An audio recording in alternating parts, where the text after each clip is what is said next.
Chapter 17 મારા સપનામાં આવ્યા હરી. મારા સપનામાં આવ્યા હરી ઉર્મી ગીતના રચયિતા રમેશ પારેખ છે. તેમનો જન્મ 27 નવેમ્બર 1940માં અમરેલીમાં થયો અને મૃત્યુ 17 મે 2006માં થયું. ક્યાં ત્વ, ખડિંગ, સનનન વગેરે એમના મહત્વના કાવ્ય સંગ્રહો છે. આ ઉપરાંત તેમણે નાટકો, બાળ સાહિત્યોના સંગ્રહો પણ લખ્યા છે. આ ગીતમાં કવિએ કૃષ્ણના પ્રેમમાં બહાવરી બનેલી ગોપીના મનોભાવો રજૂ કર્યા છે.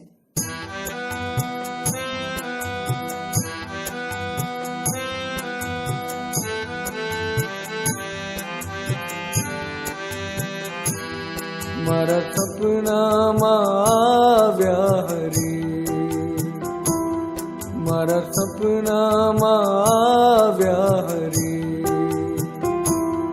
મને બોલાવી ઝુલાવી વાલી કરી. મારા સપનામાં આવ્યા હરી, મારા સપનામાં આવ્યા હરી.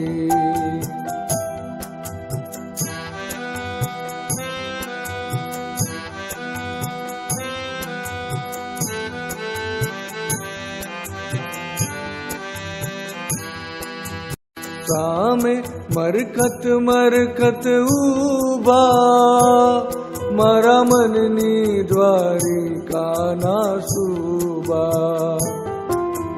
સામે મરકત મરકત ઊભા, મારા મનની દ્વારિકાના શુભા. મારા આંસુને લૂછ્યા જરી, મારા આંસુને લૂછ્યા જરી, મને બોલાવી ઝુલાવી વાલી કરી. મારા સપનામાં આવ્યા હરી, મારા સપનામાં આવ્યા હરી.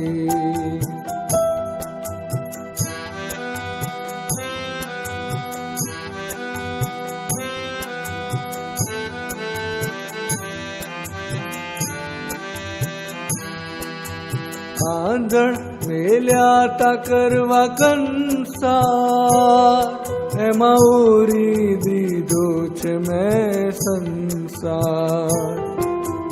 આંધણ મેલ્યા તા કરવા કંસાર, એમાં ઓરી દીધો છે મેં સંસાર. હરી બોલ્યા અરે બાવરી, હરી બોલ્યા અરે બાવરી,